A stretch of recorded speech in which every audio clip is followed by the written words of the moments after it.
Okay, guys. Come on. Okay, that was me. Okay, so let me switch back to this one here. Alright, come on. I need to move this up here.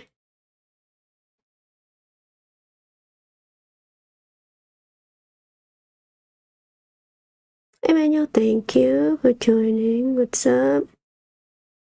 How are we doing today? Bam!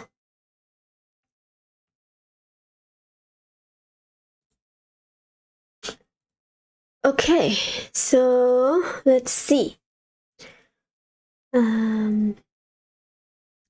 Let's have some fun on the Twitter world since I'm waiting for people to come in anyway. So a lot happened today. That was pretty interesting. Now I wanted to give you the attention of Larry Chain in a minute. Of course, he's been tweeting a whole bunch too. Let's see. Okay. Well, let's do price update real quick because that's pretty important, right? Because like if the price come down, that means it's a shitty company. The price goes up, then it's doing great. It should be the most valuable company ever, right? Like I'm still waiting for the people up here to make when GME was like $80. It's like nobody say a thing. But alright, so today I have about I would say 1 hour and a half. I got home early today. It was a very interesting day to say the least. At work, not in GME world. But let's see. Man, you're doing great things. I hope you're having a fantastic day. Yeah, I do. Was having fun, kind of like watching the market, obviously, while at work, trying to pay attention to GME. Of course, this is the only stock I kind of monitor at the moment because it needs my full attention, right? So, Manuel, I'm curious. Did you establish any position in GME recently, or you still bear? You're still waiting for that single-digit price point? You don't have to share if you don't mind sharing. That'd be awesome. Okay, so while you're writing, let's look at NVIDIA. So NVIDIA is doing something crazy. Crazy. Let's look at NVIDIA real quick. I think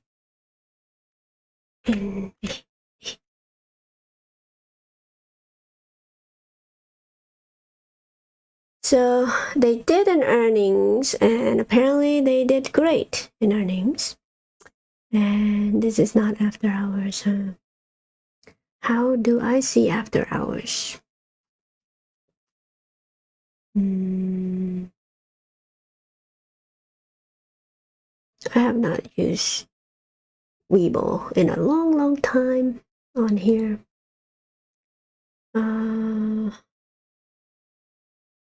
Man, it doesn't show me after hours. Replay.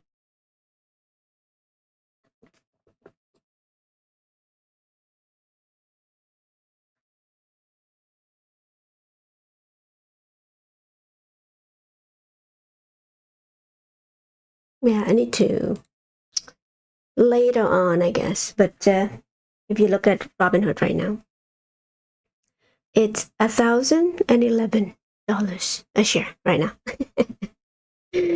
So it seems like it says right here, after hours, close to 6%. Perhaps it's a good earnings and good guidance, I guess. And then on top of that, let's see, they are doing a split of some sort, 10-to-1 stock split. That's going to be interesting. But, I remain kind of steadfast, thinking that this company has been way too overinflated. But hey, if people are bullish on this 2-point-something trillion dollars, that's on them. To me, I don't want to chase this type of company now at the moment. I'm waiting for the retracement. I guess at one point I was wanting to get in, but for some reason didn't establish the position there. Probably got distracted by other stock. Other stock.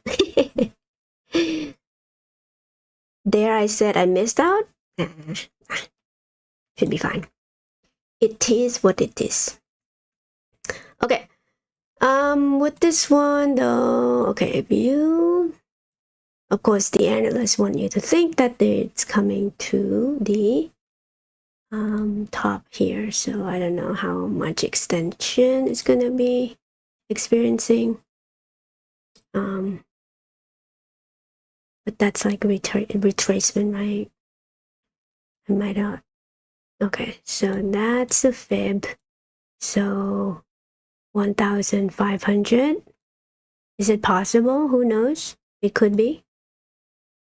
Okay, don't take this trade, okay? I'm just amateurly doing this. Okay, so that's that. All right, let me see. I bought shares to hedge call spread that are going in the wrong direction. I sold more shares on the way up. I am buying with the house money. Okay, I'm fascinated by the offerings and the warrants. Okay, etc.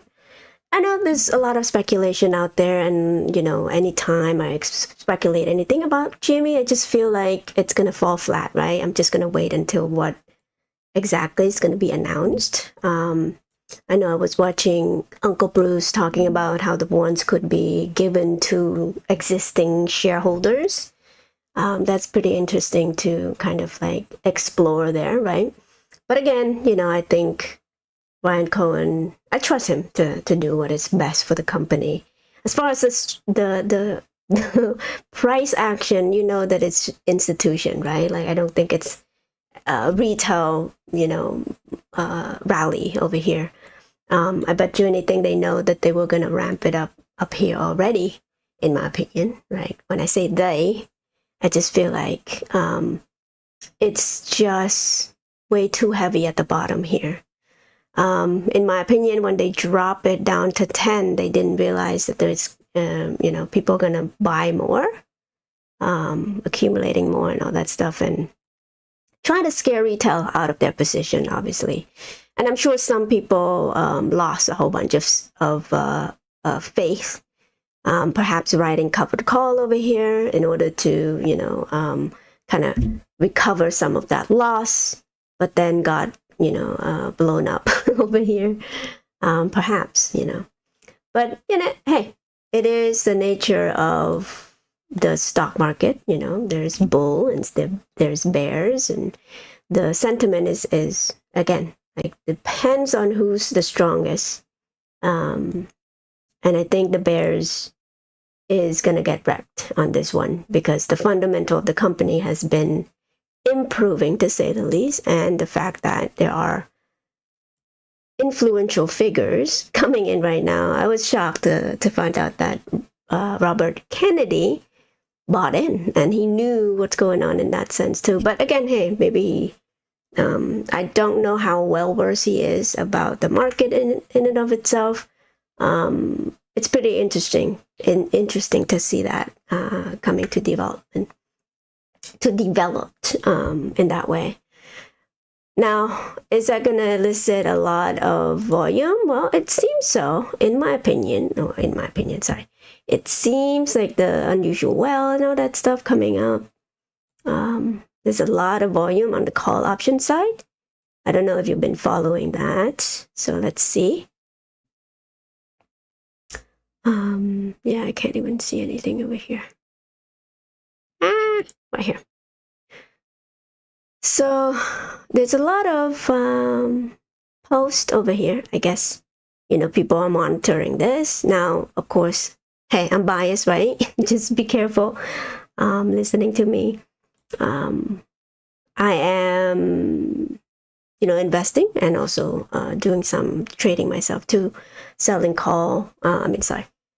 cash secure put in order to accumulate shares. And then, when it makes sense, I will sell some cash secure put as well. At every turn, I don't want to lose any of my principal. So it makes sense to me kind of to sell into the run as well. So I don't want to get my share recall, but I think it makes sense because the premium is just so stupid not to even take advantage of it. But it seems like the bull has the advantage at this moment in time, short term and the like or whatever. I just think that there's a lot of development here. Whether they're scared of the T+1 coming over in sometime in May 21st or something like that. Maybe that's the whole point. That they're trying to close their position slowly. But what was I looking at? Right here. So if you look at the call, how could I blow it up? I can't. So that's probably a better look here. So the green, it seems like people are just buying the last hour. And I think that's why the surge in price coming in. I'm sure algorithm searching for this type of volume coming in. Apparently there's a lot of in the money call option being bought. 500,000 dark pool buy. Not sure shares, right? Okay, 500 shares. So yeah, people are monitoring this like crazy, and there's a lot of volume or activity in GameStop, whether it's option chain or not, and the likes. And I was looking at, okay, so if I were to look at the usual thing I look at for GameStop right here, you would see that, okay, so let's see, for this week, in the money call option, I thought it was less than this, like 12,000 call. Now it's up to 50,000 call option in the money right now. Yikes. Okay. All right. Okay, so 12,000 is in the $20 call. And then this one right here. Now the next resistance would be right here, 25 for this week. So it depends if it skyrocket to 25 within the next 2 days. That's going to be interesting. If not, I mean, okay, 50,000 call option in the money right now. That seems pretty steep. Max pain is 20, so 20 should be the support there for this week. If you look at the downside right here, if it dropped down to 20, 9,000 contract would be in the money for the put side. So the levels that I'm looking at still is the gap fill right here. $17 a share, or even halfway through there too. Now if you want to write a sell put on this one right here, you could capture some of that premium right here. $22 for this contract right here. I mean, that's not too shabby there if you're kind of play on the safe side. Worst case scenario, you're gonna be able to grab that share at a lower price at $17 and receive $22 for that. You could buy another share if you like to. So that's how I would like to play that particular thing. Of course, there's sometimes I go over sellers and kind of like pick like $2 up in the chain here. But again, I'm not. I don't want to be too risky for that particular one. But as far as like my option chain, of course, I'm accumulating my shares and all that stuff too for my long-term hold because I believe in the company, right?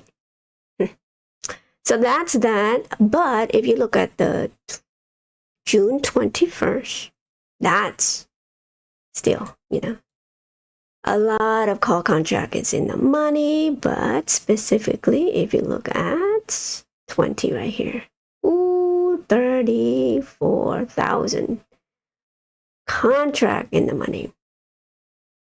So there's a lot of activity in the 20 to 25 right here, 14,000 contracts. So whether they're buying in the money call option to try to spike up that chain, to break that chain, who knows? I mean, again, like only institution would have the money to buy like millions of shares or millions of contract, millions dollars worth of contract in just one day, But yeah, perhaps they're setting up for something, right? So as far as the put, let's see what's in the money here. Puts. You go up here. Puts out of the money, put in the money is only 12,000. So the direction seems to be bullish on this particular chain. Now, if you go back to this one right here, max pain is 15. That could change as well. Depends on how many contracts in the money right here. 1,000. So of course it's too far for people to bet up and down. But currently still bullish, right? Call contract is in the money. More call contract in the money than put contracts. So that's how you know a little bit.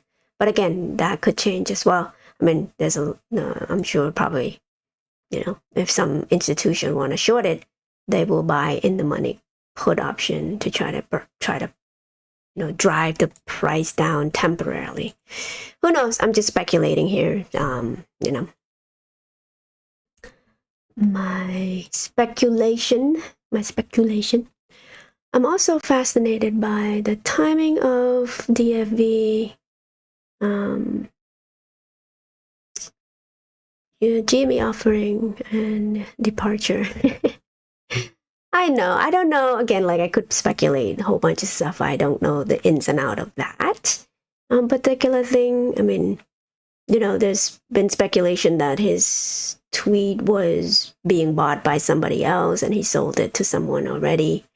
So who knows? It's manipulation on both sides here, the upside and the downside. And so I'm not, surprised if that's what is going on. But as far as what the company is doing, I don't think it has anything to do with that. Of course, people would love to speculate that Ryan Cohen's probably paid, DFV for that type of thing. But hey, there's no evidence for that whatsoever. And I don't think Ryan Cohen would jeopardize, the company and his asset in GameStop to do stuff like that. I mean, GME offering, I think it's a smart thing to do for the company to protect themselves. Oh, sorry. I just blow somebody's ears off. To protect themselves from the, price manipulation. Again, I'm just speculation on my part here. Of course, I mean, what do you want them to do? I mean, if you are a CEO of a company that this is happening to, then you need something to at least protect the reputation of the company being overvalued or whatever, right? Whatever the analyst is telling you that the company is doing or not doing, right?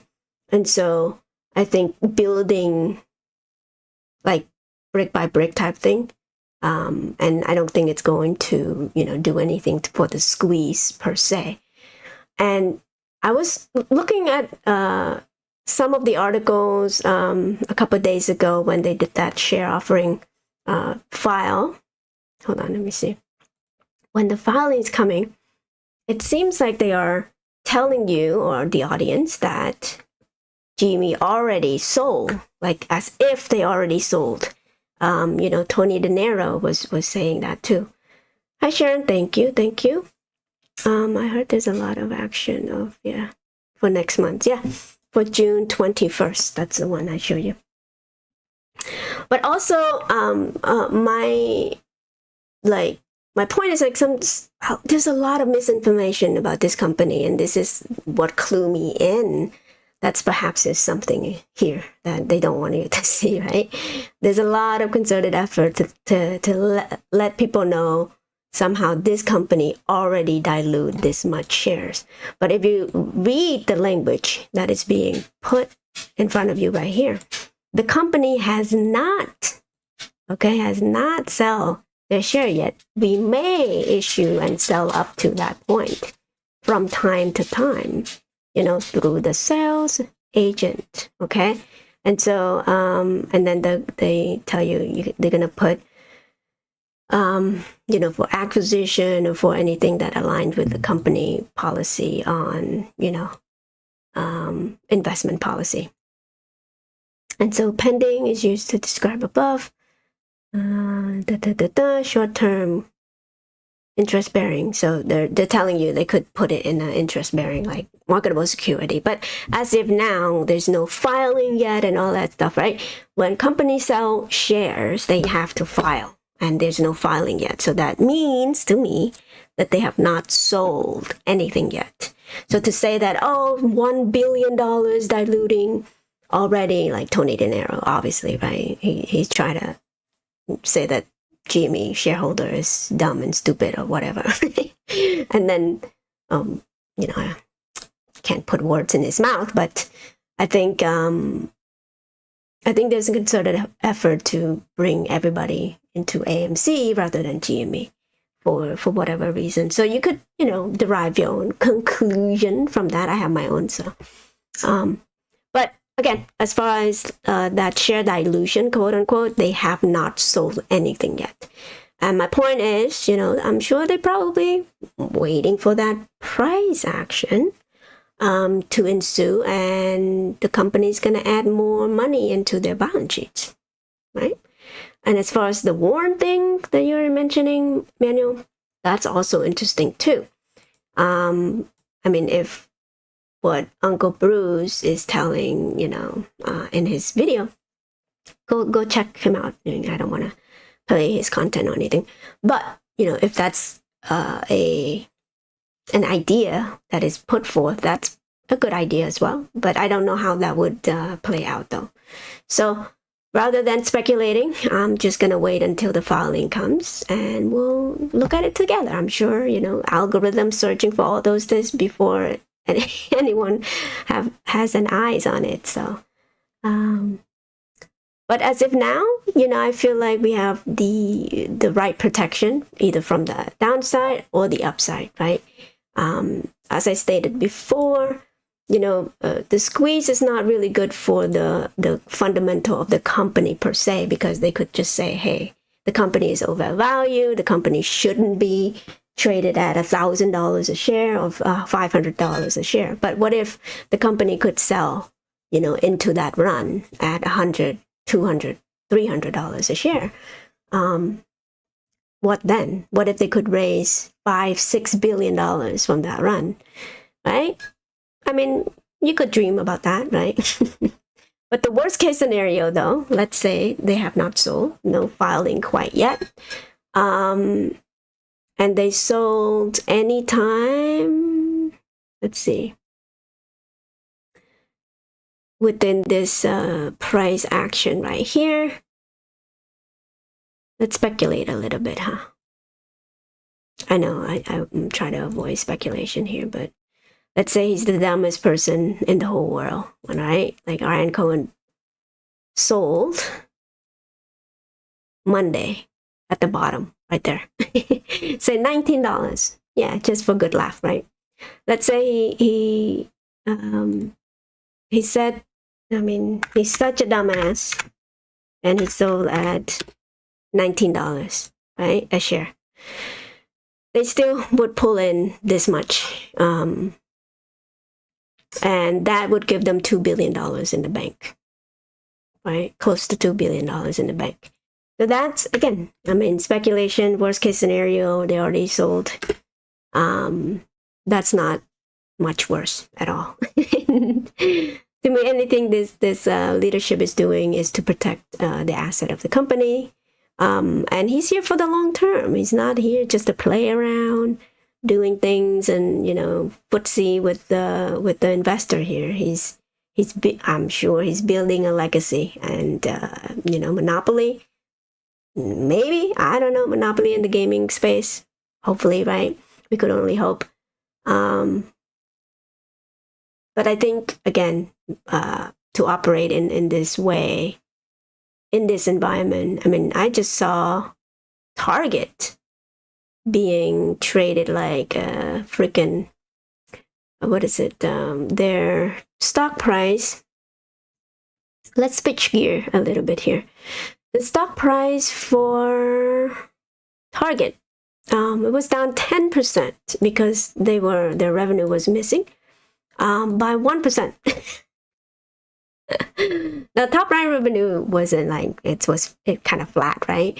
But missed by 1.4%, and the stock price tanked by 10%. So an overreaction perhaps, but again, perhaps the forward guidance for the company was not a good one either. That's possibly was also happening as well. Why is it not drawing?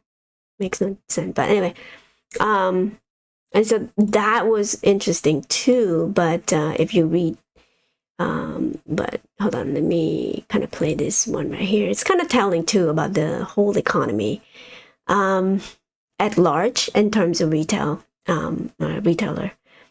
Why did I bring Tiger up? Well, it's kind of correlated what we're doing here in Gamestop as well.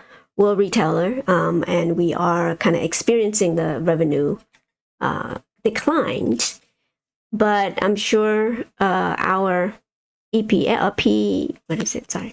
earnings per share actually increasing rather than decreasing. So, well, I mean, it depends on the price action. I shouldn't say that. What I'm trying to say, it's like the earnings for the company at large. Let's see. Yeah. Let's listen to this segment right here. It's only 4 minutes. I speed it up a little bit, so forgive me for doing that. Actually, let me put in normal speed here.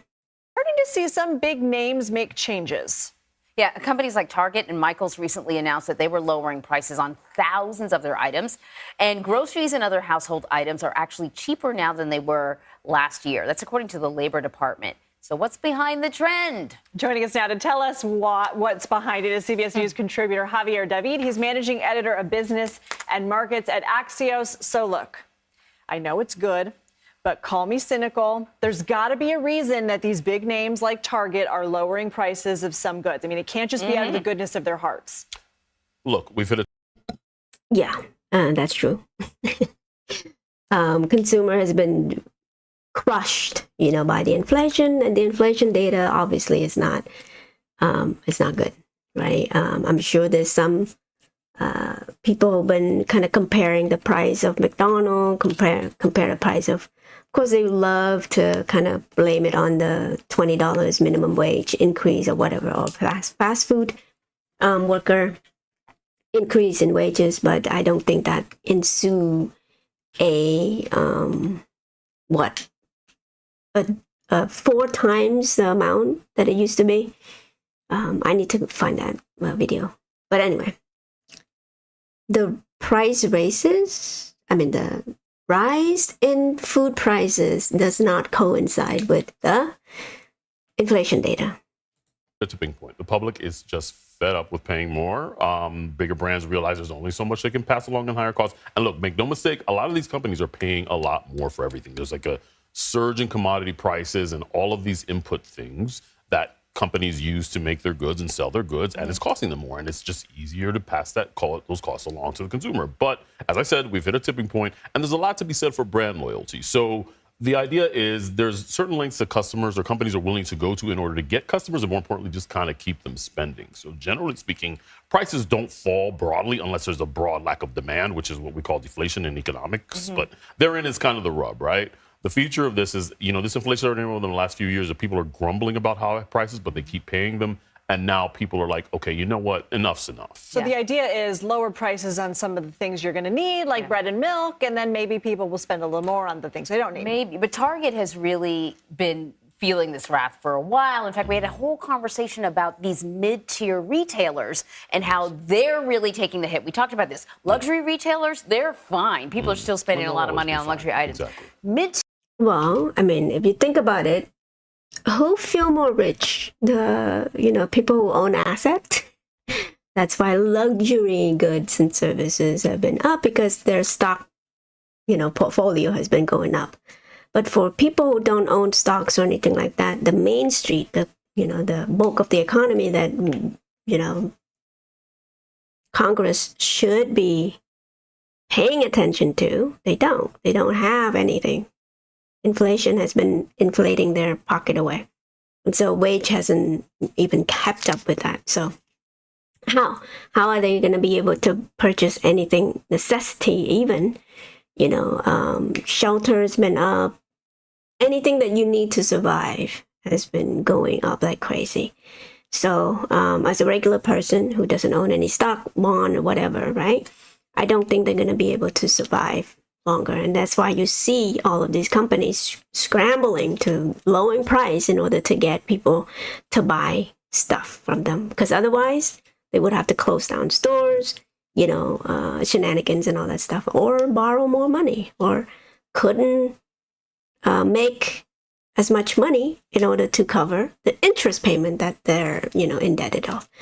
I haven't looked at the company balance sheets lately. I could take a look at it in a minute.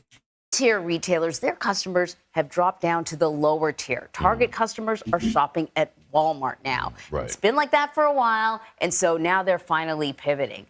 McDonald's was the victim almost of like a viral complaint campaign when people couldn't believe they were spending like $15 or whatever for their meals, right? They weren't so happy about them Happy Meals. So McDonald's comes out with this $5 menu thing. But then I read that it's only temporary. So here's the thing. There is pushback from McDonald's chain owners who feel like, and this is a direct quote, they wrote a letter and they said, the fact remains, in order to provide the consumer with more affordable options, this cuts right to the heart of what we're talking about, they must be affordable to the owner-operators. So there's only so much, like they are, okay, here, give this away, but it's just not affordable to us. And you have to realize McDonald's is a franchise model. So it's not like it's this giant global brand, but each individual restaurant is owned by an owner and they have all these costs. And this kind of cuts to the part of like what we talk about small businesses. Small businesses don't have the profit margins. They don't have the pricing power. And they have been, Main Street in particular has been really wrong-footed by this inflationary moment we find ourselves in. It's kind of the Amazon effect. You've got this big player that can afford to cut prices and do all this thing, and they can afford to pay their workers more. Small businesses can't. So the math for them just doesn't math because it's too expensive for them to pay what they need to pay to get all of these things together and make it affordable for their workers as well as for the customers. It's a really delicate balancing act. So, the president has said that companies. Oh, it's a really delicate balance for Target, but it's not delicate balance for GME, no? The coverage of this, it's like, imagine if it's GME who cutting the who have to reduce the prices of items, hundreds of items in order to survive. I don't think they're going to cover this rosy of a way. But again, you have the this is why, like, I think, I feel like there's a concerted effort to kind of cover a certain, a certain companies that they want you to be in still. I bet you anything. If you look at the institutional ownership for Target, here, let me case in point you a little bit here. I was looking at stat institutional ownership, 80%. Of course, they're going to paint a rosy picture and kind of like a softball type of thing, even though they're missing earnings. Now, the miss is not that much, granted, but, again, they don't want you to to be alarmed, so to speak. Now, let's look at the price target, obviously. They want you to think, okay, it's below average. The lowest should be around 134, right there. 28 analysts. It's a strong buy still, even though, there's a kind of troubling sign ahead, so to speak. They still want you to buy into this company. I know that, okay, let me see. If you look into the interest payment right here, other expenses, a negative number implies that the company received more than it, and interest expenses, a positive number indicate the net expense, while a negative implies that the company had more interest income from its, negative has more, positive they spend more, I think. Yes. So for interest itself, they have to pay $500 million per year in order to cover their debt, so to speak. That could be bonds and all that stuff. Warrants, who knows? But, positive cash flow, pretty good. Not an immediate concern that they're going to go bankrupt anytime soon, but, having debts and all that stuff, it's not going to be too good for shareholder. Eventually, they're going to have to do something, either dilute or take more debt in order to expand. But in this environment, why would anyone want to expand? If anything, closing down stores, that's the only other option. After that, let's see, cash on hand, looks like they've been increasing pretty much. Increasing in cash. Inventory went down, meaning that they're not buying any more inventory to a sign of slowing down, well, in my opinion. Take my analysis with a grain of salt, please. Okay, so net cash right here, negative $15 billion. As far as total debt is right here. Long-term debt is $18 billion. So that's more like an interest-bearing debt right there. So it seems like they are increasing their debt slowly this past year. That's never good, because if you need that to prop up your balance sheets, I don't know if that's going to work out in the end. I'm curious what's the do they even have goodwill or anything? I think that's also important as well.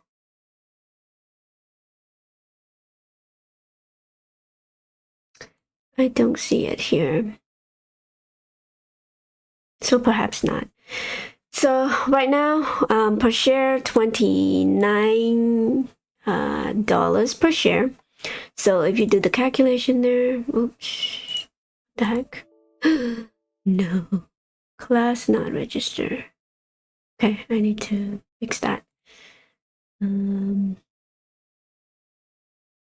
Okay, so 29, 20% perhaps equity. Equity per share. Yeah, I mean, if you minus the debt, right? You won't be able to, like, shareholder equity is lower than the debt. In my opinion, that's never a good thing, right? You want more shareholder equity than debt. So, as far as that, let's look at this one. Almonds, no risk of bankruptcy or anything time soon.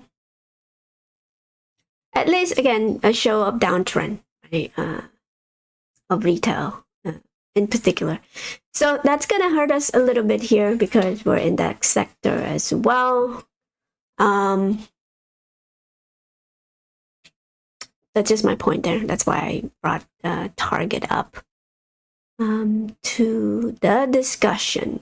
Okay, so let's see. I think I put a lot of people to sleep here. So let me put some hype song and I'll be right back. I will be right back.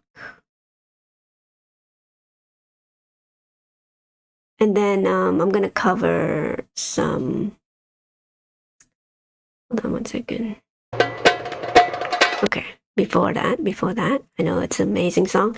But when I come back, I'm going to cover some of the strategy. I kind of want to show a couple people. But it should be a good learning experience here. So stay tuned. Option class is coming. So we will be right back. Okay, bye. Wait, not bye. I'll be right back.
Get online in minutes. Web.com's AI Builder makes it easy. Simply tell us some info about your brand, and in a minute, the AI Builder designs an eye-catching website to showcase your idea. Wherever you are, you can use your website, social media, email marketing, and more. Our AI Builder takes the guesswork out of launching a website so you can focus on what's important to you. Head to web.com and let our AI tools bring your vision to life today.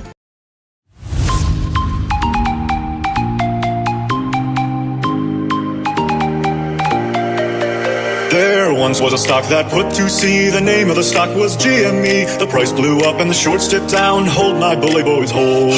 She had not been 2 weeks from shore when Ryan Cohen joined the board. The captain called all hands and swore he'd take his shares and hold. Soon may the penny man come to send our rocket into the sun. One day when the trading is done, we'll take our gains and go. Soon may the penny man come to send our rocket into the sun. One day when the trading is done, we'll take our gains and go.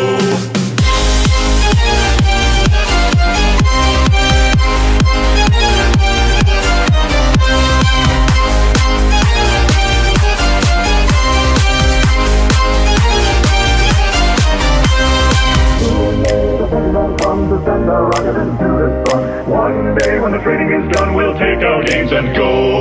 Before the news had hit the market, Wall Street bets came up and bought it. With time in hands, they knew they'd profit if they could only hold.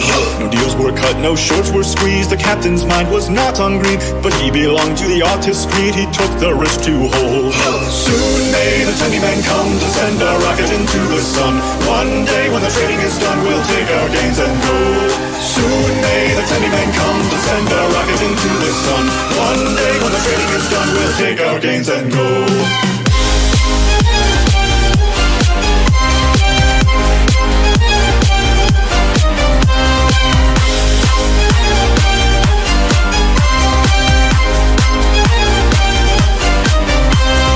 For 40 days or even more, the stock went up then down once more. All gains were lost, it was looking poor, but still those traders did hold. As far as I've heard, the fight's still on, the short's not squeezed and the gain's not won. The penny man makes his regular call to encourage the captain, crew and all. Soon may the penny man come to send our rocket into the sun. One day when the trading is done, we'll take our gains and go. Soon may the penny man come to send our rocket into the sun. One day when the trading is done, we'll take our gains and go.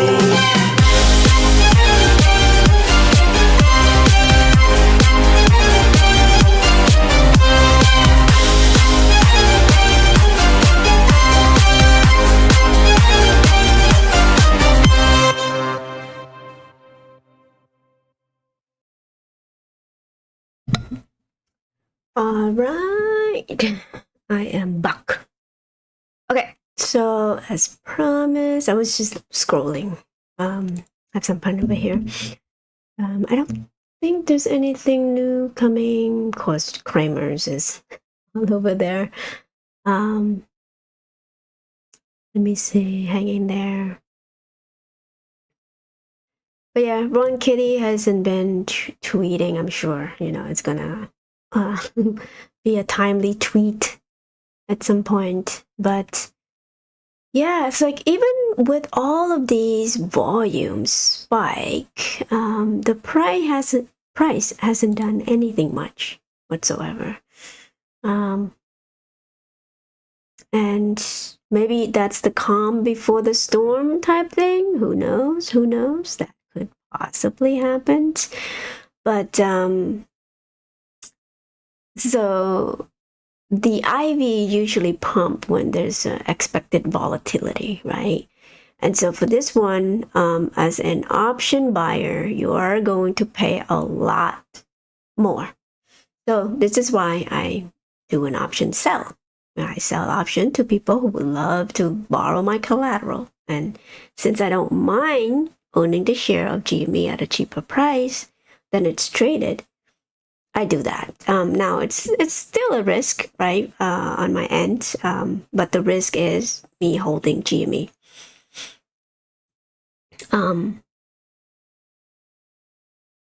That's not much risk, right? Well, assuming that if you are bullish on this company. So let me kind of switch this right here. Hopefully you could see that. Now, I sliced this option chain just to kind of give an example. But I don't know if it's big here. Okay. So I'm gonna try to draw on here. I haven't done one of these in a while. I used to do a lot of blackboard showing on that stuff. Okay, so I was thinking, like, if you want to kind of take advantage of this volatility, right? Sorry, I haven't done this in a while. Seems like it's a bit... Anyway, so let's talk about this strategy here, and I think it's fitting. Again, if you believe that the company will increase in value, you know, in the long term, short term, or whatever, if you don't mind owning a share of this company or any shares of this company, this would be a strategy for you to employ. And the reason why you use this strategy is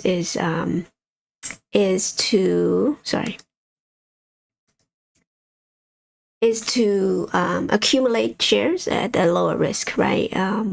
As the price volatility happens. Now, anything is risky, you know, when it comes to trading in and out of this stock because of the volatility. But in my opinion, again, this is my opinion. This time would be the best time to at least sell some cash secure put, and then use that as a premium generated income type thing, right? As far as covered call, you could do it if you would love to kind of sell the share. If you don't mind having your share recall or exercise, that's on you. That's on you to decide. And if you would like to employ this strategy, you can sell it at a higher price than the price that it's being traded, right? Again, I'm just showing you this because if you want to generate the income as the IV higher. And the reason why I think it is the best time, it's because IV, it's implied volatility, right? So if you look at that one right here. Okay, now this is 2 days till expiration. If you look at right here, that's the chain that we're looking at. So that's 2 days until expiration, because it expired May 4th. If you go a week further, the implied volatility, it could be lower or higher based on the chain itself, right? But for the sake of example, this one is going to be that way. Sorry, I'm trying to make this a little bit bolder. I'll show you. It's called the wheel strategy. I've talked about this before. I just haven't shown you guys on how to do this strategy. Can't even spell it. Strategy. Wheel strategy. So how is that going to work out? Now, to do this, you need to understand what sell put is. Sell put. Now, to sell put, you need collateral, right? Enough to buy 100 shares. Need enough money to buy 100 shares. Now, as an investor myself, I don't mind owning 100 shares of GME if I have that lump sum, right? So currently, if it is traded at currently at 21.12 right here, the chain that you're looking at to start the wheel strategy is the put right here, right? So currently, if you were write a 20 strike price right here, so this is the strike price, right? 20. You will receive somewhere, well, depends on, this is the bid, right? This is the current market price. Depends on where it's opening up. This might change tomorrow if you were to start tomorrow, okay? And So to write that strike price right here, so let's focus on this one, right? So currently, again, it's trading at 21. Now it's 21.12. So technically, you could write this one if you wanted to. Again, like that means you're bullish on the price tomorrow. You think that it's going to close above 22. Is it possible? I don't know. Anything is possible. I mean, they could drop it down to 17. But to do this, of course, you need to know what the support level is, whether you're comfortable holding GME at $20 a share or not. So let's just get that one. That's what I would do, in my opinion. I think would be beneficial. And so you need $2,000 if you want to pick that strike price, okay? Because every call contract represents 100 shares, okay? So you need enough money to buy 100 shares. So for example, for the strike price of $20, you're gonna have to lock in $2,000, okay? $2,000 gonna be locked up, okay? And I'll come back in a minute. For 2 days, okay? Because and for that particular sell, to sell something, you're gonna receive something back, right? Which is the premium. So the premium right now, since the implied volatility is really high, right there, you are going to be able to make this much right there, $1.10 per share. So that would translate to $110 a share. I mean, per contract, sorry. So you're going to get to keep this money in the pocket. You could do whatever you want to do with it, right? You could go ahead and turn around and buy more GME share if you wanted to. Again, only if you believe in the company for the long term. More shares, right? Oftentimes I might do that, right? But again, I like to leave some dry powder, just in case it's dropped down below 20. Okay. Again, it's a good strategy, right? To accumulate more shares if you wanted to. I keep hitting my microphone. I'm sorry, you guys. Okay. So if you do that that week, so let's run through this one. What happened if GME dropped down the price, right? From there. So again, this is just one contract. Imagine if you write 10 contracts, then you would need $20,000, and you're going to receive $1,100 for that 2 days, right? Again, assuming the prices not drop or gap up anywhere. So in which case this price is going to fluctuate based on that. Okay, so this is expires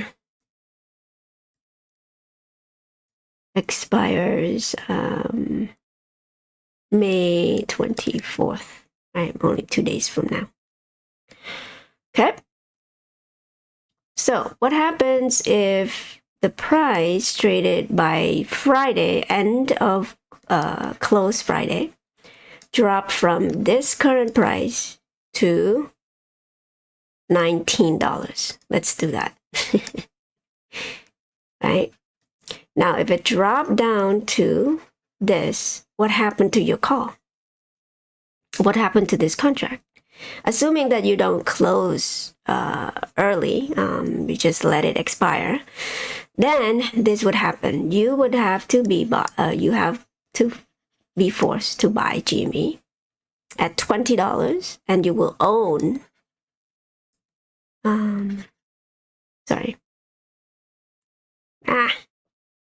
Terrible. Let me rephrase that real quick. Okay.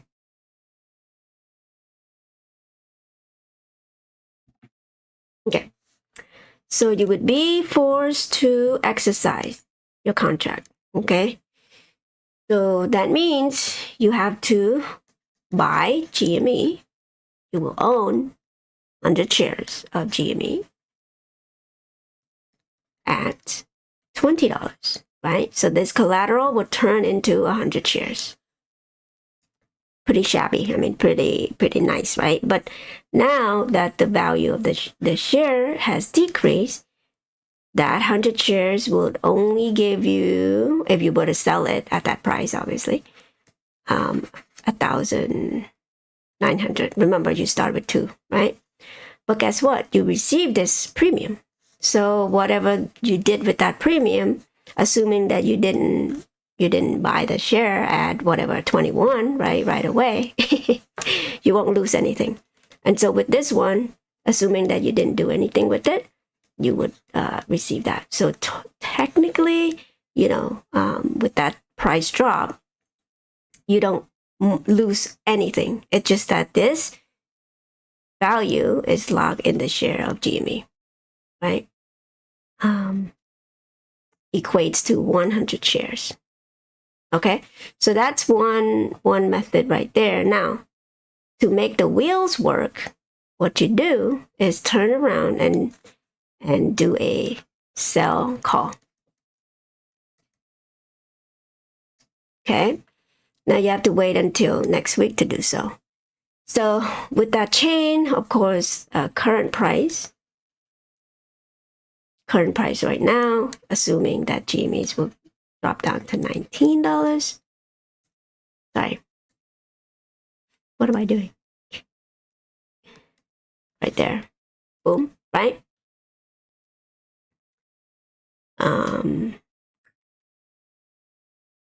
Sorry. Hold on. Okay, so the current price right now,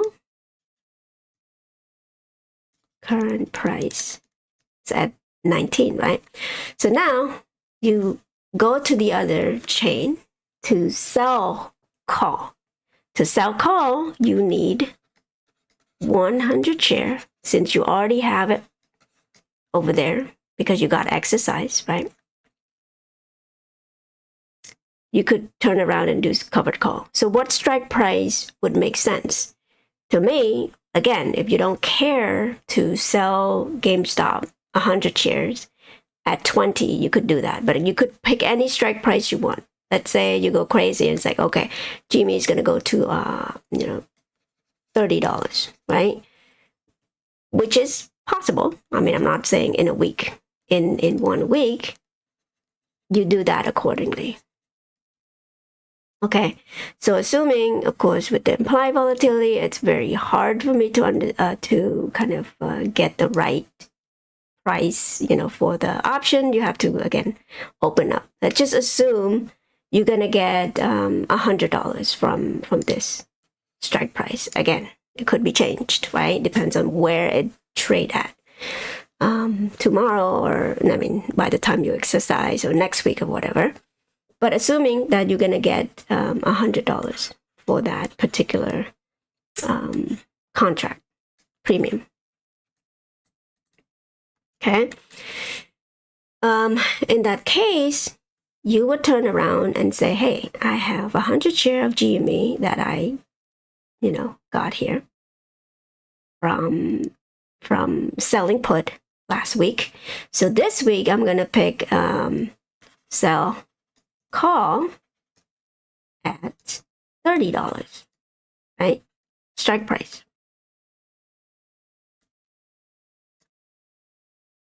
Okay.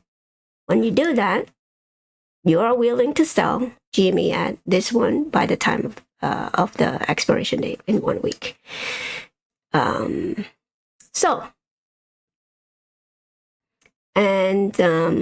When you do that, you're going to receive $100 in premium for that. So let's say next week it goes up, but it's only 29. Then you would get your shares back, your 100 shares back, plus the premium, right?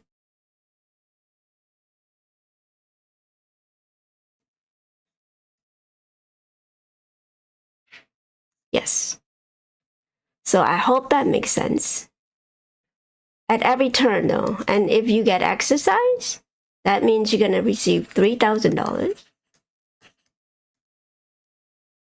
You know, if it gets exercise, meaning like, let's say GME goes up to $39 in a week, right? And you are, you already write the cash secure put. You already write the covered call for this one. This is what it's called, covered call, meaning that you have shared to cover this call. That's what it means. And so you'll be forced to sell GME at $30 a share. Again, assuming that you don't care about GME in long term, but at least you get to make money here consistently. That's what, again, people don't have some people don't have the ability to lock in the money like me. You know, of course, I have my long-term hold, and this is why I divide it this way, so that, you know, at least I have some income coming in every month because I have some collateral here. And that's the point of growth, right? You want to grow that account to whatever height you want to do. It's like, again, some people need income in order to kind of survive, right? So with that, you will have $3,000, right? Because you have 100 share forced to sell at $30 plus the premium, right? Now, assuming that you haven't done anything with that premium is also added to your portfolio as well, right? So by the end of it, you know, no matter what, you have this premium to go by. Let's say you are trading at $9.29, then, you know, instead of 3,000, you would have 100 shares of GME trading at whatever price below 30, plus the premium that you've done 2 weeks before that. And so again, depends on what you have, whether you have 100 shares. Okay, let's go back. Sorry. So if you have 100 shares, you would do sell call, right? And whatever strike price fancy you, you do you. Sorry. Sell call. Okay. And then you will receive premium to do that. If you have money enough to buy 100 shares of whatever strike price you put, so if you have money, but you need enough to buy 100 shares of any strike price.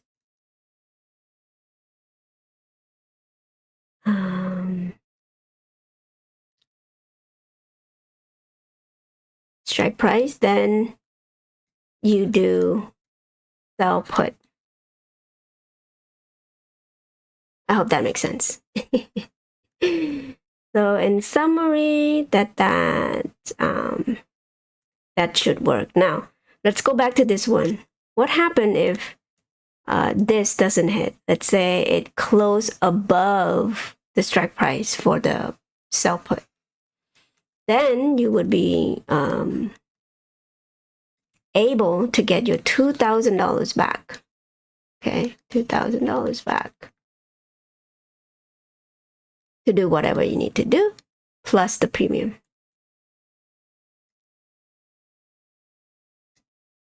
Right? So with that call contract in 2 days, well, depends on this one, right? You are making this one, right? Why? Because the implied volatility is really high. So high implied volatility is good for option seller. And this is why it's an opportune time to do it on GME. If you look at a chain for other company, you know, this implied volatility is very, very low.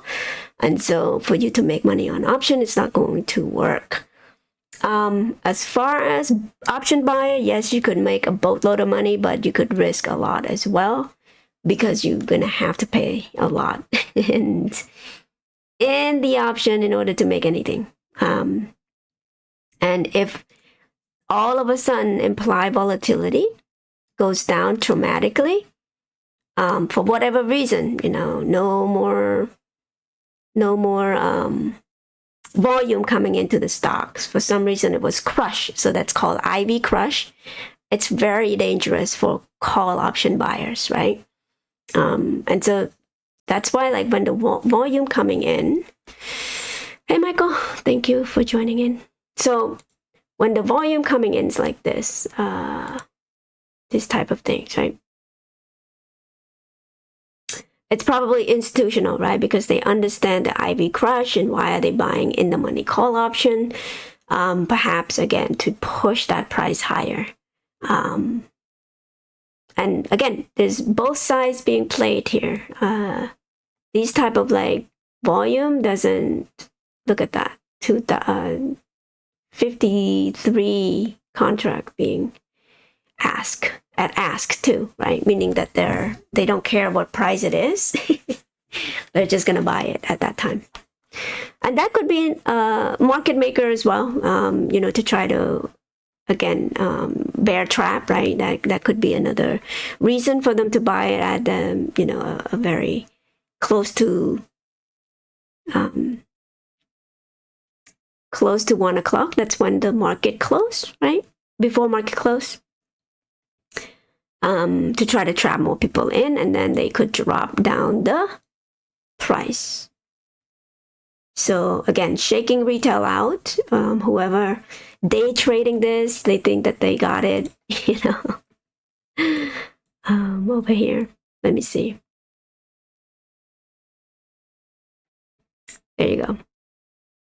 And again, they could spook out anyone out, whether you are option trader or option or just straight up shares, day traders.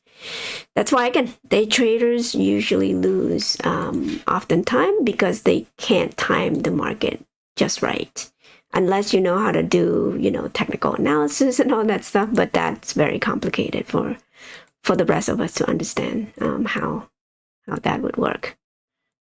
But, so if it breaks down, I was looking at, around this buy zone. So that would be the golden opportunity there. Now, if you're scared, obviously, for this 2 days, you could also write a, further down. I'm sure you probably could get like $22, right? If you look at the price over here. Option chain.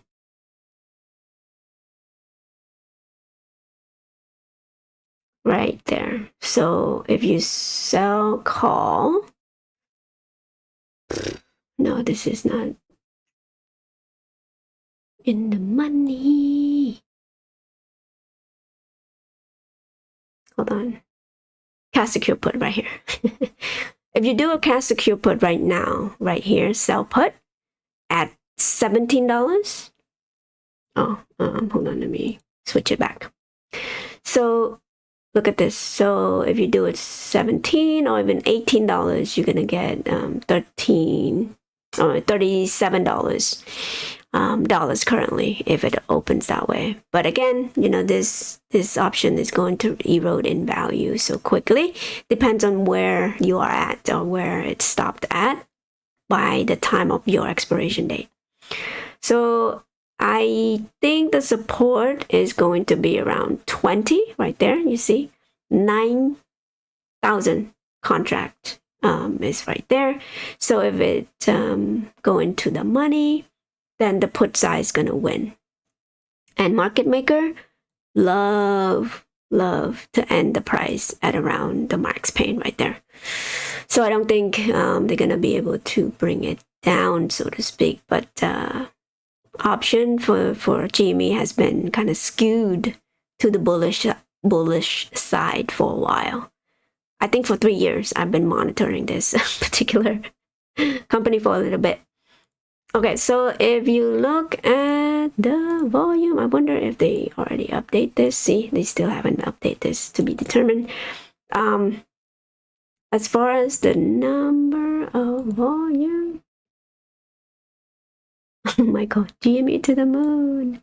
I think next week would be more interesting than this week because there's a lot of in the money call option for 20 for June's. Yeah, it's going to be interesting for next week though. But for this whole week, I'm sure they're going to try to suppress the price as much as they can. Just my opinion, right? So it seems like they've been kind of toned down on the off exchange. It's not $1 million, 1 million shares anymore. But what kind of curious to me is that the off exchange kind of slowing down now. Right? It used to be anywhere from 50 to 75.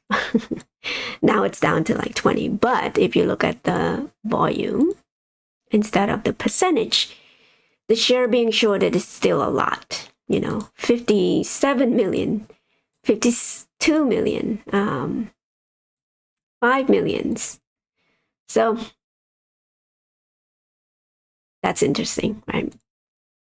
Okay. And then if you look at the so June 21st is the biggest one right there. So they're expecting good earnings, perhaps good news. Who knows? That could change as well as time goes on.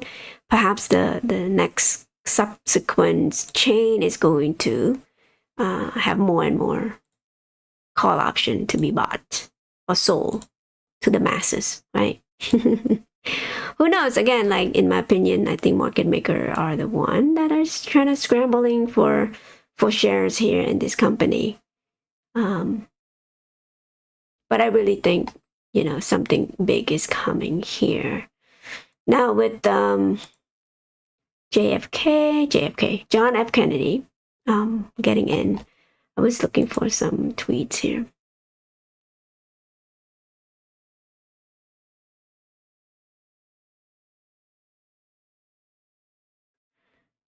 Okay, not much there. What is this? It's a fractal. People are just having fun, you guys. Yeah.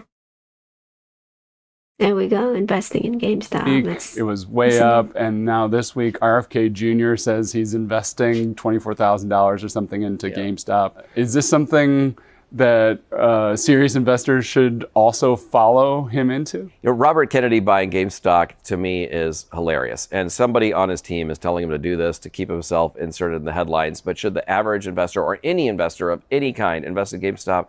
The answer is no. This is totally ridiculous. There is no value there.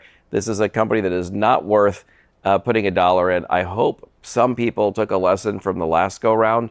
Companies have to have earnings for the stock price to go up. You are not sticking it to the man. The man is sticking it to you, I promise. So keep the money, invest in something that's got real earnings. No on GameStop. Who is this guy? How are you saying that this company has no earning? Yes. Of course, like again, I'm sure he's not looking at the balance sheets or anything like that, but he's gonna be the guy who coming back to GME is like, oh, what? GME make $100 million?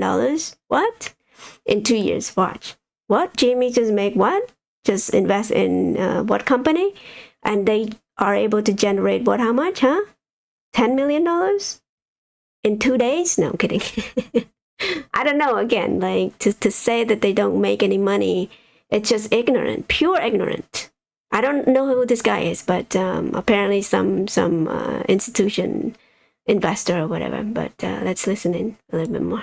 No on AMC, no on meme stocks in general. Right, yeah, that's right. So meme stocks are not speculating, they're just 100% gambling. You're totally buying something that's got no earnings, maybe negative earnings, no expected earnings. Most people think the company's going to go bankrupt, and you're... Okay. On other play, you might have a point there, sir. But GME, you think that GME in particular is not making money? Do I even have to show this guy?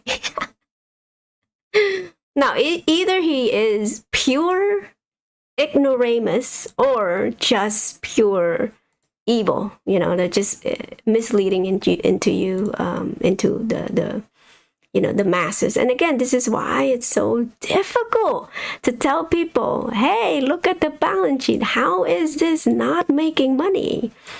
It's like, okay, oh, what is this? Oh, they're losing money. Oh, they used to lose money. Okay, what are they doing right now? Goodness. So 6.7 million. Now, we have a preliminary earnings already, which is this number right here. So I plugged it in already, Again, this is an estimate. It might be a little bit less or it might be a little bit more. But this one is the number that, the top one, the massive amount of loss that they were posting right here on the company filing. Which one was that one? I have to show people this one because I just think that, man, misinformation, huh? Crazy. Okay. So this is how you know the truth, okay? Let's go here. GameStop. SEC filing. There you go. Investor relation, whatever. Or you could go straight up to the SEC website if you wanted to do that. But they did a report, unscheduled material event. Okay, you go there and you look, and then you're like, okay, what are they saying right there? Boom. So they're telling you, look at this. Okay, let me zoom in so these people could see. Oops, sorry. What are they saying there? Loss of fiscal is expected to be 27 to 20 to 37. So I use 37. Okay. The maximum amount of loss that they're telling you right there. Worst case scenario, remember. And then I use this cell because again, cell, the worst cell for the quarter. Okay. Worst case scenario. I use this one for the cash on hand versus this one. Okay. And I use the top number for cell, general, and administrative. Boom. Not this one, but this one. Okay. So that's how I got my number. Now, knowing that as a, person to expect the earnings for the next quarter report, how can I extrapolate that? Well, when that happens, if you add 4 of the quarters together, what do you get? You get this. Okay. Wait, I don't know why I didn't do that. Okay.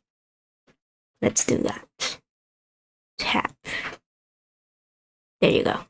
So $20.2 million. Trailing 12, right? Isn't that how you calculate trailing 12? Do I need to show the calculation? Like, straight up? So that's what you do. So trailing 12 for next quarter would be $20 million. And how is that surprising to you? Knowing the preliminary result already. So to say that GameStop doesn't make money, it's just misleading or it's just stupidity. Okay? And again, this is why people, or these people, whoever, who trying to mislead you into other company, or at least mislead you to think that GameStop doesn't make money, is ignorant, right? They're placing other company like what did I say here? Net, right? What is it? Let me see. BNet, right? Look at this. Of course they have points there, right? Look at this. Let me see. Financial. Stat.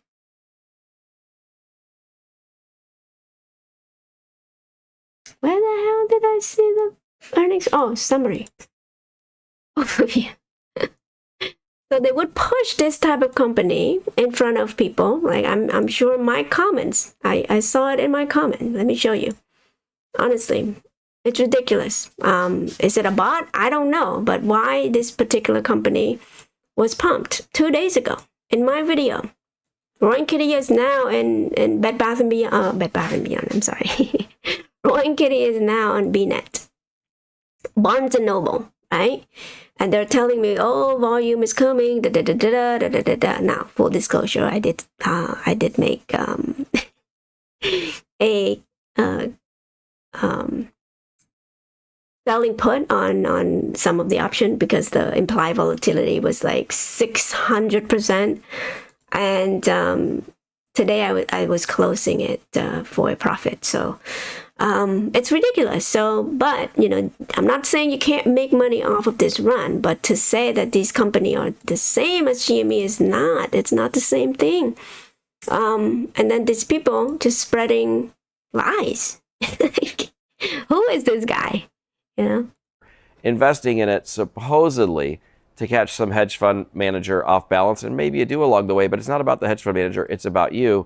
The most likely outcome if you're playing in that pool is you're going to lose your money. The best thing to do right now, the advice I'm seeing is to get out, like get your money back and go. Well, this is like being at the casino table, right? If you're winning, the endorphins are going off, you feel good. So what do? You keep winning because it feels good. Then you're losing, you go, well, I'm not going to leave. People don't leave. They go, oh, I don't feel good. I want those endorphins back. I'm going to stay at the table until I get back to break even, right? This is what's happening with GameStop. You're in it, you wake up, you made $1,000, you go, why the hell would I get out of this? I'm going to double down or I'm going to stay in. It pulls back a little bit. You search online, somebody reassures you, don't worry, this is normal. There's always setbacks. And so you, just like the casino table, you stay. You want those endorphins back, so you're looking for it to go too high. And the only way this game ends is you've lost all your money. Yeah. It's very misleading. And I think this is why Ryan Cohen did what he did, to protect the company from this type of bullshit that you're hearing right now. Because he's here to make the company better.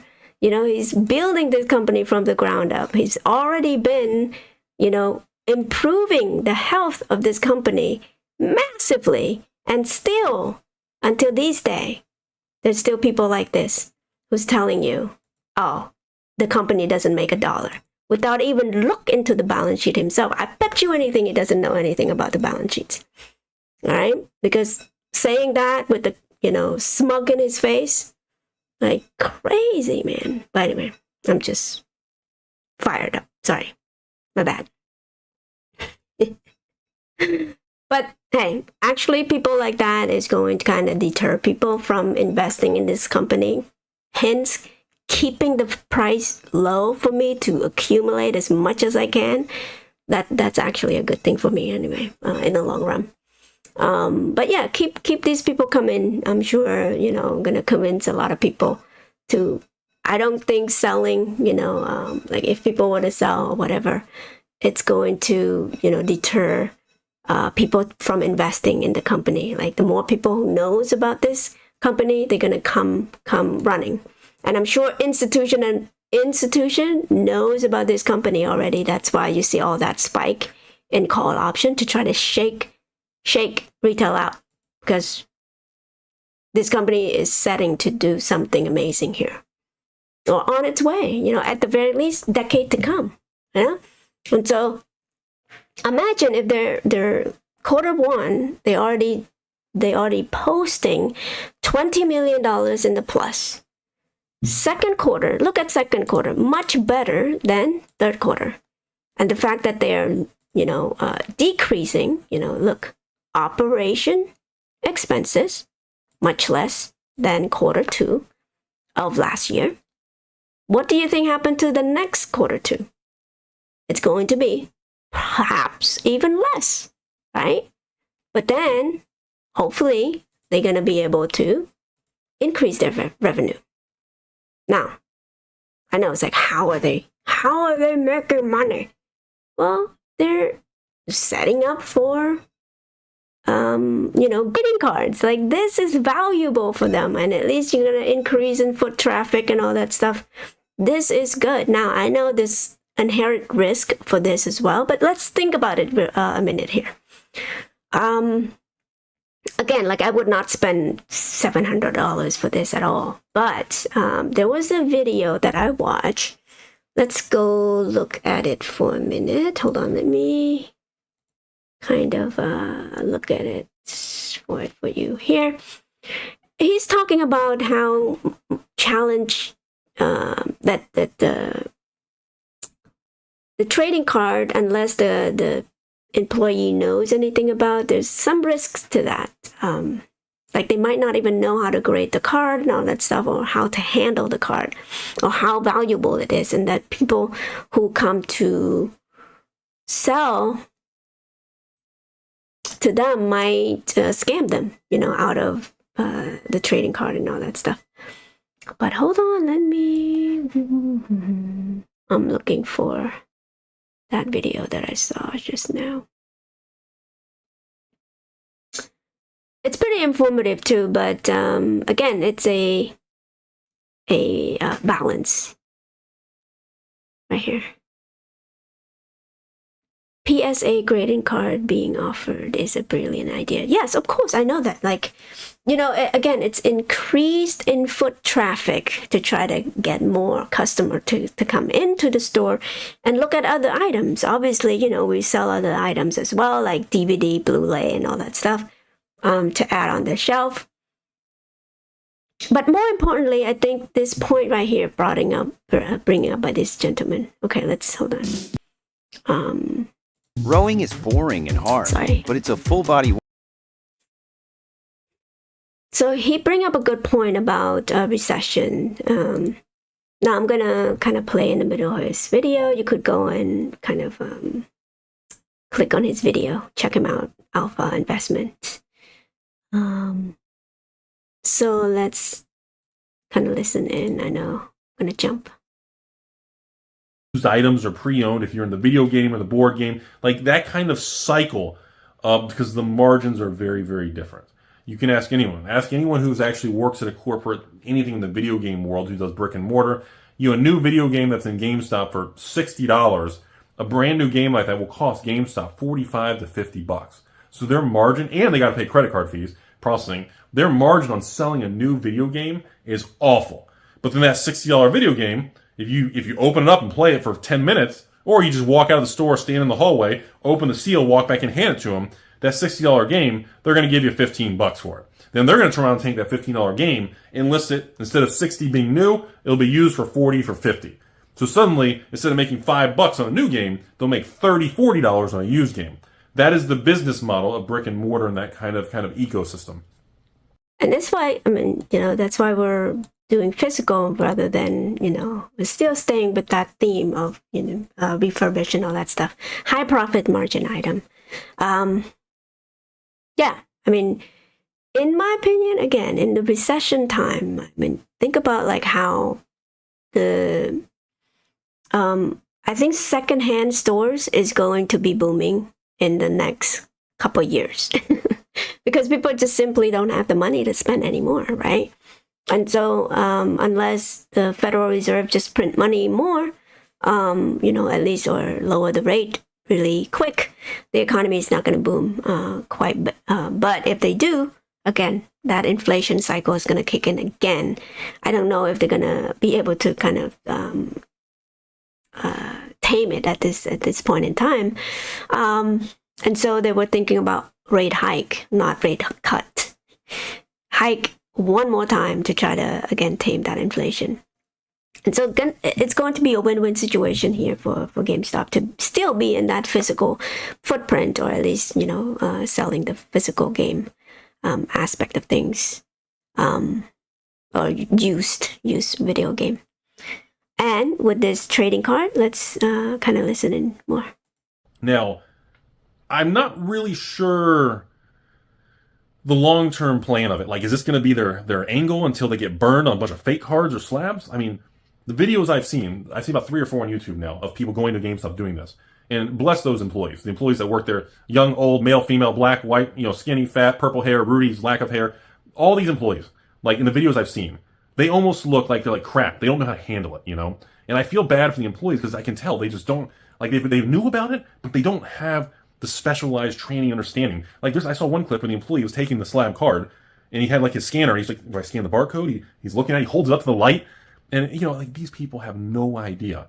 And it's not their job to be collectibles experts. You cannot take a normal working person in a car dealership at a Walmart. We've been through this already with like the Amazon and all the scams of selling new magic on Amazon. How many people get scammed and bamboozled? You need to have people who know and specialize in collectibles to handle collectibles. It's a very, I don't want to say high risk, but the risk of getting bamboozled is very high if you don't know what you're doing. That is kind of the biggest takeaway. I am skeptical on how they're going to handle this volume of cards. Like, I don't know, what's to stop them from from someone coming in and I don't know. I don't know what's to stop somebody from buying a counterfeit card or some knockoff, slab case, kind of pressing it together themselves, even though it won't be professionally done, and printing out a label or something, or even taking out just anything. And you go into those stores, and if you take cash or something, and you pay out $500 or something, and then, wait, are these stores going to have that much cash to pay out? I don't even know if GameStop are going to be able to pay out. What if somebody comes in, they're not going to keep that much cash on hand. That's a liability risk. See, that's why I'm skeptical of the whole thing. I think the concept and theory is actually a good idea, but I don't know how they're going to be able to execute this safely, efficiently, and to make it a big system. I get why they're doing it, foot traffic, a new avenue of revenue, a whole new diverse. I get it. All those are positives. But there's thousands of stores, thousands of, if not tens of thousands of employees. And most of them have never handled a graded card or slab or anything. They may not even know what a graded card looks like. They may not even know the slab. I mean, PSA, I have PSA cards from when I started Magic grading back in the day in 04, 05. And then that's the original old PSA slab. Then you have when they updated the slab. And PSAs updated their slab 3, 4, 5, 6 times with different variations. I mean, so if you bring in slabs and they're all different eras of a slab, are they going to reject the older slabs? I mean, what if there's certain cards that have the same arts and almost identical, but one's like a Black Star promo, or one of them's a certain variant? I mean, are they going to be able to know? Are the employees going to be trained, or do they just scan it, or do they take a picture and send it to somebody? That's just my whole thing. I think GameStop may be taking on a tremendous amount of unknown risk because they don't quite, I don't know. I almost want to take one card and go to my local mall, or in North Florida here, there's a main area called the St. John's Town Center. You can Google it, hit North Florida or Jacksonville St. John's Town Center. It's massive. And it's just like this gigantic hub area. And there's GameStops, everything. I almost want to take like one card or buy a cheap Pokemon card on eBay and just to see the process. Because that's my attitude towards the whole thing. I like how they're being creative. I like how GameStop's always trying some crypto or NFT thing or video game or now collectibles. Or they're always trying to find something to diversify their stores and help the company survive and try to be profitable. I get it. But at the same time, it's so when you're at that scale, you're not very evasive. You know what I mean? It's very difficult to take that many stores and layers of employees and people and get everyone on the same page or properly train them. I mean, every single day at some store, at some GameStop, you have new hires. You have people quitting. The turnover of that is a real thing. And how do you maintain, how do you control and keep an eye on and know your payouts and you're buying the right thing? I guess before I end the video, I'm really curious to see what happens when the first controversy hits. Like when they buy the first fake card or they sell a first fake, like when something happens. And the other thing is, I did want to comment on a few of the conspiracy theories going around. Some people think GameStop is going to start doing like mystery boxes for slab stuff. Some people think GameStop is going to invest in these graded cards and they're going to hoard them and they're going to create kind of an old-fashioned Rudy system where they take older stuff and they let them age until they're worth more. When they increase a certain margin, they sell them. Again, I don't agree with these ideas, but I'm just telling you, there's a lot of theories kind of swirling around. I mean, that could be, but now, before that, he was mentioning about, now I understand the risk and all that stuff. Like, again, well, I shouldn't say I understand it because I'm not a collector. But those point, I mean, I feel like he does have a point, but I'm sure, I trust leadership. I'm sure they have ways to kind of mitigate those risks if there's any like that. I know I saw like a couple video where people were like, it's like, oh, they only sell half of the value that you could get elsewhere, right, and all that stuff. But my counterpoint for that is, when you, like for me, like if I were to buy like a new collector and all that stuff, you don't necessarily know that you're going to get anything of value until you go on eBay, and then perhaps you're going to try to auction it out. And if you think that you can get more price for that particular card, for example, like this one, that is being, like, how do I know it only value at $11, right? And let's say I am at GameStop like now and say, hey, how much would I get on this card? And they tell me, it's only $5. Would I necessarily be like, okay, let me go and check to see? I probably will. But when I do, you know, okay, on eBay, I could put it up on $11 or $12 or whatever. But on eBay, nobody buy that particular card from me at $12. So that card would just stay on the auction, whatever, page, and nobody bid it up, nobody bid it down. GameStop already quote me $5. I would be like, okay, if I'm scrapped for cash, you know, whatever, for whatever reason, yeah, of course I'm going to sell that card for $5 to GameStop. You see what I mean? The same way with this one. Like, let's say they quote me $100, right? And I looked it up and it's worth $200. And again, the same process. I go to, you know, eBay, put it up on sale. Nobody buy it from me at $200, right? For whatever, however long, right? But the minute I need cash, GameStop, I remember GameStop. Okay, GameStop, give me $100 for this. Of course, I'm gonna just trade it in, right? Again, like that function is there for a reason, and I'm sure again, like they're setting up for that particular gain as well. But again, hey, this is a good foot traffic thing. I'm willing to say that, but it remains to be seen, right? Every freaking company has risk associated with it, but the fact that they're, you know, doing things in order to get more customer loyalty, you know, more people to shop them at their store as you know, often as possible, you know, hence that's why we have this promotion, you know, pro member and all that stuff, in order to get people to shop more. This credit card of 4% reported credit. And I think if you sell this graded card to them and just get store credit, you get more money on that, you know, trade in or whatever. So if you only want cash, you're going to get $100, previous example. But if you get in-store credit, you're probably going to get, you know, a little bit more, right? And so that's going to, you know, return back to the bottom line of the company anyway. So I think that's a good idea. You know I'm kind of ramble on and on a little bit here. Let's see, how long have I been here? Oh, wow, 6 o'clock already. But yeah, I mean, I think again, you know, this revenue stream's very easy for me to see that they might increase some dollar onto the bottom line.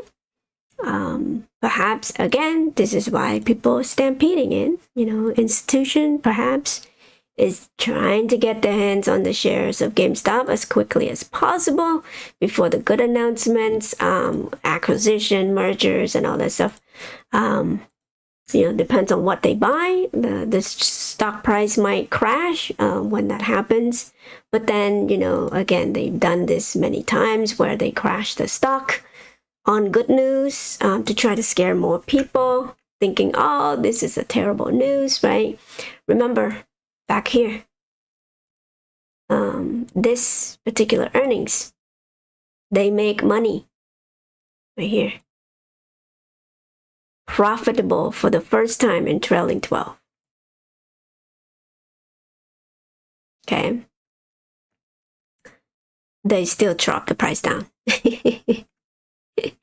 And then, of course, people, you know, make video, oh, it's a terrible company, GameStop is done, go ahead and sell.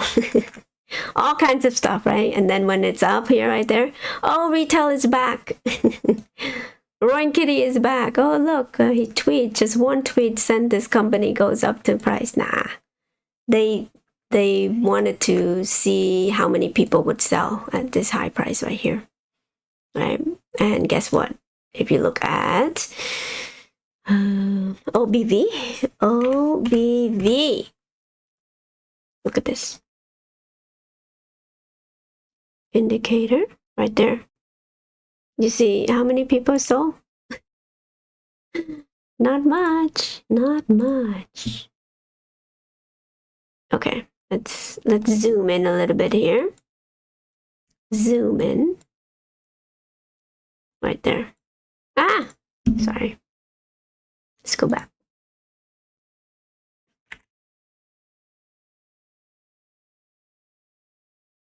On balance volume. Right there. Within that time frame right there. Did anybody saw? People who bought here sold here. Right? They bought, but when the selling pressure comes, they didn't even exceed this one right here. So the original people who hold on from here, they did not sell at all. Because if that's the case, then the on balance volume would have crashed a lot steeper down here, right? So again, there's no selling there. How do I know? Well, if you look at AMC, this is how you know when the original people sold. Right there. That's the inflection point. Or the split did that for them, right? Massive amount of people exit out right there. And thereafter, So of course, after the split or reverse stock split, this is happening. And it seems like recently there've been a huge influx of shares being bought back. Again, I don't know, I guess to try to muddle the mud again, AMC, look, AMC run with GME again. Again, it's just one of those things that they have to do in order to scare people. But so this is how you know. This is how you know people are some of the original people who hold up here. So, and that's why the on balance volume, again, this is the daily candle, close to zero right here. Okay. Now 61 million shares down here, and now it's up here to 1 billion shares being traded. People sold a little bit here, but seems like people are coming back to the stock again. I don't advocate people jumping in here, but hey, if you want to lose money, this is what these people are telling you. Why is it associated with GameStop? Because it doesn't make any money, right? Again, if you compare the balance sheet between the two, it's just night and day. Night and day. So for these people to say the company don't make $1, that's not true. They're misleading you.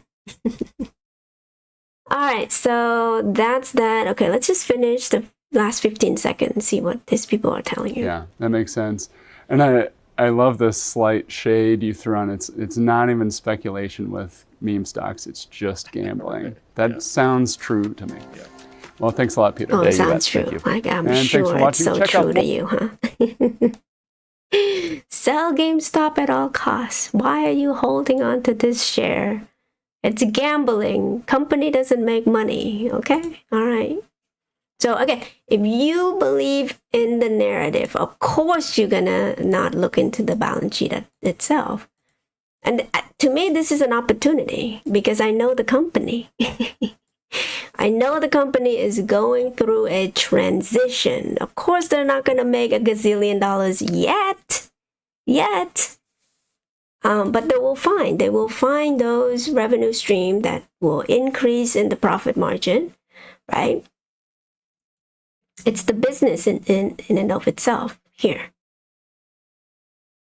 Profit margin. This is going to increase over time. They don't need to invent anything new, okay? They just need to do the retail business effectively using the technology that they have on hand right now. You don't have to pay anything. I'm sure free technology, Twitter, right? You could use to advertise your products and services and all that stuff. Right? Not only that, you could also look for talent, meaning if you want to get employed by GameStop, let's see, GameStop career, you could also try to find employer. from this. So again, if you're passionate about the company and you want to make the company better, Brian Cohen is looking for you. But you better, roll your sleeve and work, because Ryan Cohen doesn't play. He like people who work hard for the company. Okay. And then they have this guest care. There you go. You have any complaints and all that stuff? There you go. They could address it for you.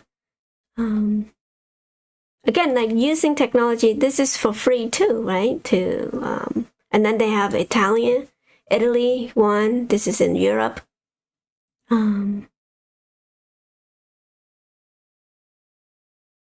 Okay, so yeah, it seems like they do a lot of sale over there. If you look at the balance sheets, I know I've been on here for quite a bit, but I like to kind of send you guys.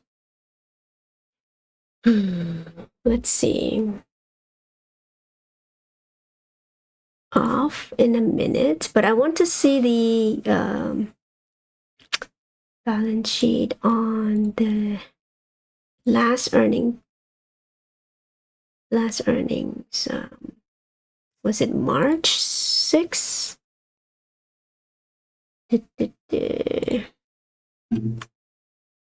Sorry, you guys. March 26th. Okay. I think this is the one.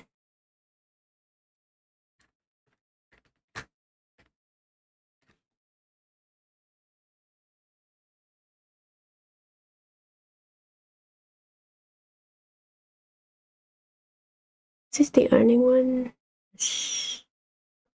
Okay, so I was looking at the European one. Okay. This might not be the one.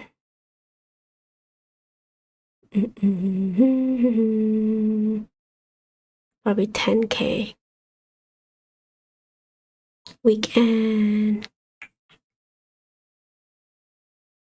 Okay, adjusted.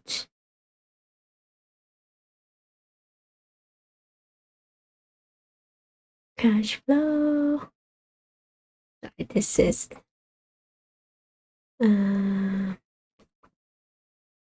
10K annual filing. That's probably the one. Okay. All right. So Italy right here, the amount of stores they have is oh shoot. Wrong little thing here. Okay, so the amount of stores that they have in Italy, oh my god, crazy. This is crazy. Okay.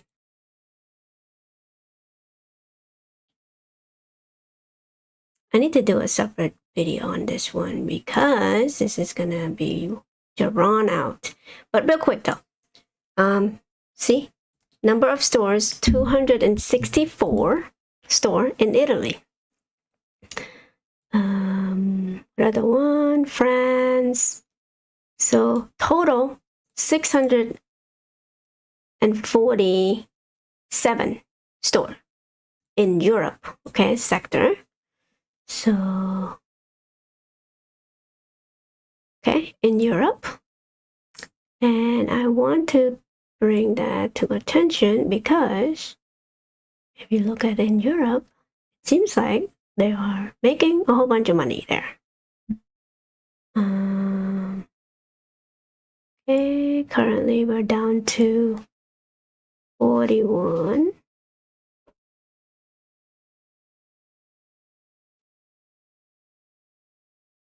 I think Moran's did that video already.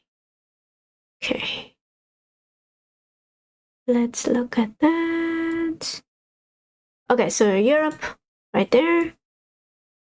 They opened 4 stores So a total now, close 184 store, but open 4 right there. So let's look at their revenue here.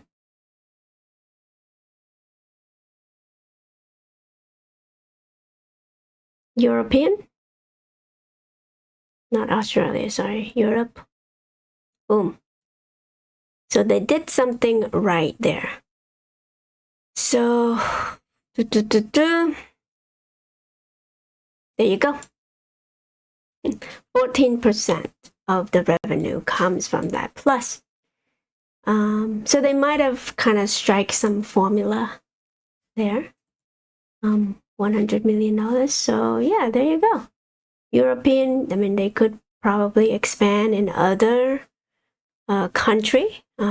They don't need to expand in the US. Perhaps, yes, the US is important, but, because US, it hasn't been doing well in terms of the, discretionary spending. Other countries going to do well. So that's going to offset some of the, okay, I wish I know how to speak Italian, but I don't know. But it seems like, yes, they're doing something correctly there. Hi, Carter. Thank you for joining. I'm kind of on my way out. I've been babbling a lot.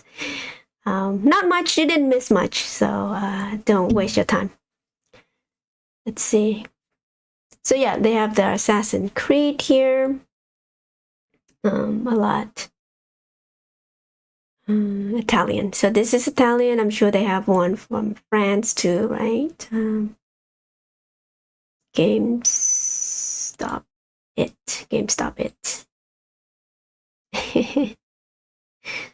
That's Italian. There you go. Okay. Oh, see, computer share and all that stuff. All the equipment that is needed for gamers.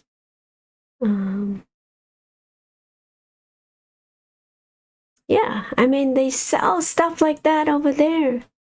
I'm sure the profit margin here is just too slim. That's why they don't, too much there here in the US. But you could buy a whole bunch of stuff, I'm sure. Look, PC, you could build your own, maybe.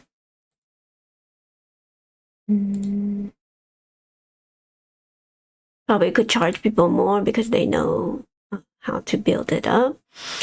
All of these are partnership, maybe. You could Warner Brothers. Okay, you got the games there. Pretty cool. Gamestop TV. Okay, what is that? Hold on one second.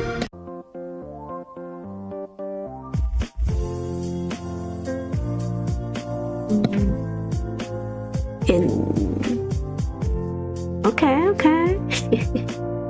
I guess this Twitch. There you go. Okay, join the community. You could do that if you want to.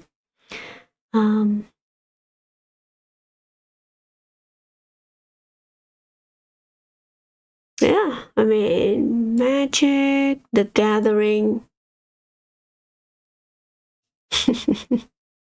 Yeah, there's a lot of ideas there being employed in Italy. And so since that balance sheet's gonna show you they were profitable pretty substantially, even though they closed 180 stores, only open 4. That is what kind of exciting there. So again, they could bring this type of enthusiasm to the US somehow, in some way.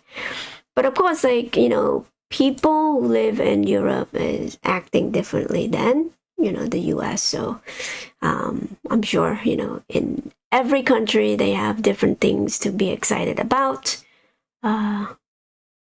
Yeah, look, they sell a whole bunch of stuff. Okay. All right, guys, I am kind of pooped out.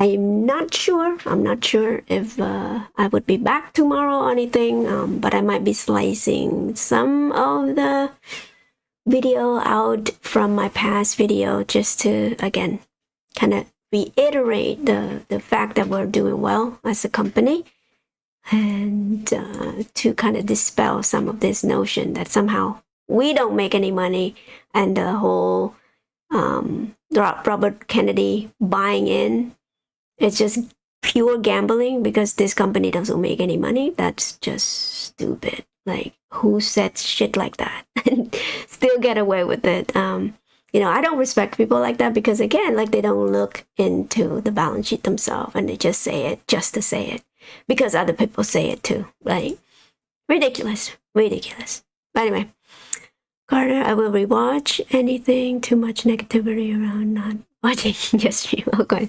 Oh, thank you. Appreciate you. But echo chamber works too sometimes, but usually I'm very tamed in this type of thing to try to not what this friend Cohen said, like the type of personality that he is, it's like hold on, I think my brain just broke. Under promise but over deliver every time. There you go. Under promise, over deliver every time.